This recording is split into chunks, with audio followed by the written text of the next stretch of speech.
जय हिंद साथियों, नमस्कार। ट्रिपल सी की इस क्लास में आज हम 11 अप्रैल 2021 के ट्रिपल सी एग्ज़ाम का एनालिसिस करेंगे कि आखिर आज का एग्ज़ाम कैसा रहा और ट्रिपल सी एग्ज़ाम में कैसे क्वेश्चंस आए थे। उनमें से कुछ क्वेश्चंस का कलेक्शन यहाँ पर आपको मिलेगा और इन क्वेश्चंस को जिन लोगों ने भेजा है उनका नाम आप सभी लोग देख सकते हैं। इन सभी लोगों को बहुत बहुत धन्यवाद। दोस्तों, आप सभी भी एग्ज़ाम के बाद क्वेश्चन हमें जरूर सेंड करिएगा, क्योंकि सभी के एग्ज़ाम में एक जैसे प्रश्न नहीं आते हैं। एक ही एग्जामिनेशन सेंटर के सभी बच्चों के प्रश्न अलग अलग होते हैं, इसीलिए क्वेश्चंस आप हमें जरूर सेंड करिएगा। एग्ज़ाम से पहले ट्रिपल सी महामैराथन क्लास को जरूर देख लीजिएगा। अधिकतर स्टूडेंट्स यही बता रहे हैं कि उससे एग्ज़ाम में काफ़ी क्वेश्चंस आ रहे हैं और कोई तो ये कहता है कि एक भी क्वेश्चन नहीं आया था। अब मुझे ये नहीं समझ में आ रहा है कि उनके एग्जाम में कंप्यूटर के क्वेश्चन आए थे कि मैथ और रीजनिंग के आ गए थे। अब क्या था ये तो वही जानते हैं। तो एग्जाम से पहले आप क्लासेस को अटेंड कर लीजिएगा और जिन्हें भी पीडीएफ की आवश्यकता है, वीडियो के नीचे 2000 क्वेश्चन की पीडीएफ की लिंक दी गई है, वहां से आप पीडीएफ को डाउनलोड कर सकते हैं और अपनी तैयारी को बेहतर बना सकते हैं। तो टाइम वेस्ट ना करते हुए चलिए शुरू करते हैं आज की ये क्लास, क्योंकि सीधी बात नो बकवास, यही है अबैक्सल की class. Let's begin in this topic.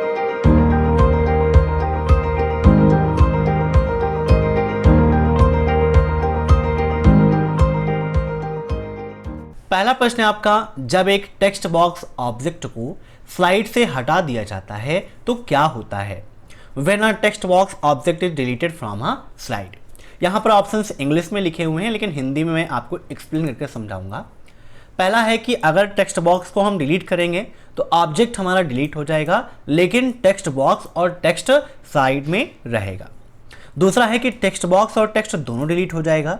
तीसरा है कि टेक्स्ट बॉक्स डिलीट हो जाएगा, लेकिन जो टेक्स्ट है वो स्लाइड में पेस्ट हो जाएगा। तीसरा है टेक्स्ट डिलीट होगा लेकिन टेक्स्ट बॉक्स स्लाइड में पेस्ट रहेगा। तो बताइए क्या होगा इसका राइट आंसर? इन सभी प्रश्नों को आप मॉक टेस्ट के रूप में लेते रहिए और कमेंट बॉक्स में आंसर देते रहिए। वीडियो के लास्ट में आप जरूर बताइएगा कि आपके कितने क्वेश्चन सही हुए हैं। तो यहाँ पर इसका राइट आंसर होगा option B, the text box and text both are deleted. भैया जब टेक्स्ट बॉक्स को डिलीट करेंगे तो उसके अंदर जो लिखा हुआ है ऑटोमेटिक डिलीट हो जाएगा। ठीक है, मीन्स जब घर गिराएंगे तो उसके अंदर जो सामान है वो भी नष्ट हो जाएगा या जो कमरे हैं वो भी नष्ट हो जाएंगे। ऐसा नहीं कि घर गिरा रहे हो कमरे बचे रहेंगे, भाई कमरों से मिलकर ही घर बना हुआ है। अब next, which of the following is not a search engine? निम्न में से सर्च इंजन कौन सा नहीं है? याहू, बिंग, गूगल या विंडोज? तो देखिए यहाँ पर याहू भी आपका एक सर्च इंजन है, बिंग भी है और गूगल भी है। गूगल को किसने लॉन्च किया था? गूगल ने। ठीक है, बिंग को माइक्रोसॉफ्ट कंपनी ने लॉन्च किया था। तो इसका राइट आंसर होगा विंडोज। विंडोज क्या है? आपका एक ऑपरेटिंग सिस्टम है, ना कि एक सर्च इंजन। अब नेक्स्ट, किसी वेबसाइट का मुख्य पृष्ठ कहा जाता है? बताइए, किसी वेबसाइट का जो मुख्य पृष्ठ है, मेन पृष्ठ है, उसे क्या कहते हैं? Main page, home page, index page या बुक मार्क? तो इसका राइट आंसर होगा ऑप्शन बी, होम पेज। ठीक है, किसी भी वेबसाइट का जो मुख्य पृष्ठ है, मेन पेज है, उसे होम पेज के नाम से जानते हैं। अब next, now function is used to get currently date only. क्या हम लिब्रे ऑफिस कैल्क में या एक्सेल में नाउ फंक्शन का उपयोग करेंट डेट के लिए करते हैं? आइए यहाँ पर देखिए, जैसे हम ओपन कर लेते हैं एक्सेल को और यहाँ पर नाउ फंक्शन का उपयोग करके आपको दिखाते हैं। जैसे यहाँ पर हमने किया equal now bracket bracket close और एंटर कर देते हैं, तो यहाँ पर टाइम और डेट दोनों आता है। अब क्वेश्चन कहा गया है कि सिर्फ और सिर्फ करेंट डेट के लिए, तो ये बिल्कुल आपका गलत है। Option B is false. सिर्फ और सिर्फ करेंट डेट के लिए हम टुडे फार्मूले का उपयोग करते हैं। अब नेक्स्ट, शॉर्ट और फिल्टर का विकल्प होम टैब में उपलब्ध है, ट्रू या फॉल्स? शॉर्ट एंड फिल्टर का विकल्प, देखिए लिब्रे ऑफिस में तो फिलहाल होम टैब नहीं है, वहां पर फाइल मेनू मिलती है, एडिट मिलती है, लेकिन यहाँ पर शॉर्ट एंड फिल्टर का विकल्प होम टैब में है। इसका मतलब ये MS ऑफिस से रिलेटेड हो जाता है। चूंकि अब MS ऑफिस आपके सिलेबस में नहीं है, उससे क्वेश्चन नहीं आते हैं, लेकिन कभी कभी बोले बटके से ऐसे प्रश्न आ जाते हैं, तो यहाँ पर इसका राइट आंसर होगा ऑप्शन फर्स्ट ट्रू, क्योंकि शॉर्ट एंड फिल्टर का विकल्प होम टैब में आपको मिल जाता है। जैसे यहाँ पर आप एक्सेल देख रहे हैं, जूम कर लेते हैं तो यहाँ पर सॉर्ट एंड फिल्टर का ऑप्शन दिया गया है और आपकी ये होम टैब ही ओपन है। ठीक है, तो सॉर्ट एंड फिल्टर का ऑप्शन होम टैब में मिलता है। अब नेक्स्ट, उमंग ऐप किस मिनिस्ट्री से लॉन्च किया गया? उमंग का फुल फॉर्म क्या है? The unified mobile application for new age governance होता है। क्वेश्चन काफ़ी पूछा रहा है, उमंग कब लॉन्च हुआ, या क्वेश्चन भी CCC में काफ़ी पूछा रहा है, तो 23 नवंबर 2017 को लॉन्च हुआ था। यहाँ पर बात हुई है कि उमंग ऐप किस मिनिस्ट्री से लॉन्च किया गया, तो यह आपका इलेक्ट्रॉनिक एवं IT मंत्रालय के द्वारा लॉन्च किया गया था। Option third is right. अब नेक्स्ट, RPA का पूर्ण रूप क्या है? Robotic process automation, robotic program automation, robotic process application या रियल टाइम प्रोसेस ऑटोमेशन। तो इसका राइट आंसर होगा option first, robotic process automation. अब नेक्स्ट, TFTP स्टैंड फॉर, बताइए TFTP का फुल फॉर्म क्या है? CCC एग्जाम में FTP का फुल फॉर्म काफी पूछा जाता है। FTP का फुल फॉर्म होता है फाइल ट्रांसफर प्रोटोकॉल। क्या होता है? File transfer protocol. कभी कभी ये पूछ लेता है कि भाई FTP में T क्या प्रेजेंट करता है, तो ट्रांसफर को प्रेजेंट करता है। किसको? ट्रांसफर को। ऐसे ही TFTP का फुल फॉर्म होता है ट्राइवर फाइल ट्रांसफर प्रोटोकॉल। अब नेक्स्ट, NEFT की शुरुआत कब हुई?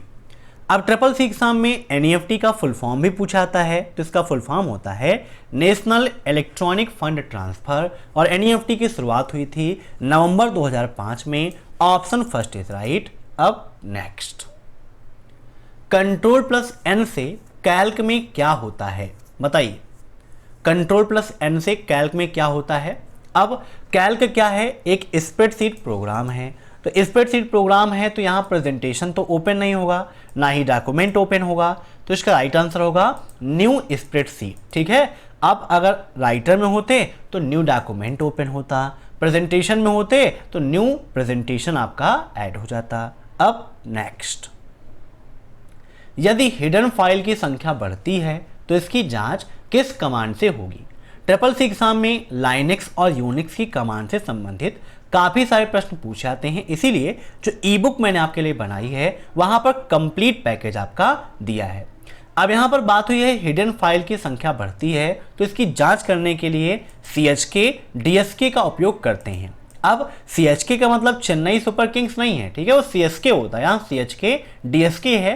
अब नेक्स्ट, सारथी स्टैंड फॉर, बताइए सारथी का फुल फॉर्म क्या है? Sunrised advance application rail travel help and information, sunrised application advance rail travel help and information. तो इसका राइट आंसर होगा option first, sunrised advance application rail travel help and information. अब next, outbox और sent box दोनों एक ही हैं, true या फॉल्स? सिंपल सा क्वेश्चन है, ईमेल से काफी सारे क्वेश्चन पूछे जाते हैं, इसका राइट आंसर होगा फॉल्स। ये दोनों बिल्कुल अलग हैं। आउटबॉक्स में जो मेल जा रही है वो होती है और सेंट बॉक्स में जो मेल जा चुकी होती है वह स्टोर होती है। अब नेक्स्ट, IPv6 एड्रेस का साइज क्या होगा? CCC एग्जाम में ये क्वेश्चन रेगुलर पूछा जा रहा है कि IPv6 की साइज क्या है और IPv4 की साइज क्या है। तो IPv6 की बात होगी तो यहाँ पर आपको टिक करना है 128 बिट पर, और IPv4 की बात होगी तो आपको 32 बिट पर। ठीक है, IPv4 आपका 32 बिट का होता है। ये क्या है? दोनों इंटरनेट प्रोटोकॉल के वर्जन हैं। अब नेक्स्ट, स्पेलिंग जांच करने की कुंजी क्या है? बताइए, स्पेलिंग चेक करने के लिए किस शॉर्टकट की का उपयोग करते हैं? F7, F3, F2 या F1? बताइए, स्पेलिंग चेक करना, ऑटोमेटिक स्पेलिंग चेक करना, ये दोनों क्वेश्चन आपके एग्जाम में पूछे जाते हैं। तो स्पेलिंग चेक करने के लिए F7 का उपयोग करते हैं। यहाँ पर देखिए, जब हम स्टार बटन पे क्लिक करके लिब्रे ऑफिस राइटर को ओपन कर ले रहे हैं, यहाँ पर आपको दिखा देते हैं जो क्वेश्चन इससे संबंधित पूछा जाता है।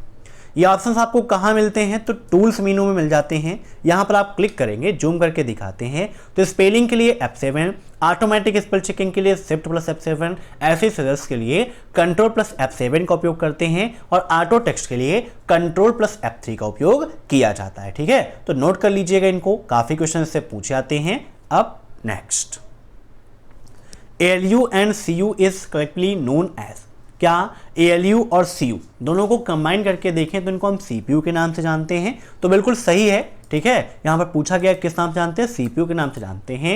CPU का फुल फॉर्म होता है सेंट्रल प्रोसेसिंग यूनिट। ऐसे ही ALU का फुल फॉर्म भी CCC में पूछता है तो अर्थमेटिक लॉजिक यूनिट होता है। CU का फुल फॉर्म कंट्रोल यूनिट होता है। अब next, which one is not the formula in Libre office, निम्न में से लिब्रे ऑफिस का फार्मूला नहीं है, मिन, मैक्स, सम या AVG। तो देखिए, मिन भी होता है, मैक्स भी होता है, सम भी होता है, लेकिन AVG नाम का कोई भी फार्मूला लिब्रे ऑफिस कैल्क में अवेलेबल नहीं है। मिन छोटी संख्या को बताता है, मैक्स सबसे बड़ी संख्या को बताता है और सम संख्याओं को जोड़ने का काम करता है। अब next, JPEG stand for joint photo group expert graphics, क्या JPEG का full form joint photo group expert graphic होता है? ये बिल्कुल आपका फॉल्स है, option second is right. JPEG क्या है, इमेज का एक फॉर्मेट होता है। अब नेक्स्ट, .NET किस प्रकार का डोमेन है, बताइए। .NET किस प्रकार का डोमेन है, नेशनल है, संगठन है, कंपनी है या फिर नेटवर्क है? तो .NET किस प्रकार का है, ये नेटवर्क से संबंधित है, ऑप्शन फोर्थ इज राइट। अब नेक्स्ट, कंप्यूटर को हैक करना कानूनन अवैध और दंडनीय है, बताइए क्या कंप्यूटर को अगर कोई हैक कर रहा है तो सही है या फिर गलत है? तो बिल्कुल गलत है, इसमें कोई संदेह नहीं है, अवैध और दंडनीय है, ऑप्शन फर्स्ट इज राइट। तो आज की क्लास में बस इतने क्वेश्चंस। आशा करता हूं कि आज की यह क्लास पसंद आई होगी।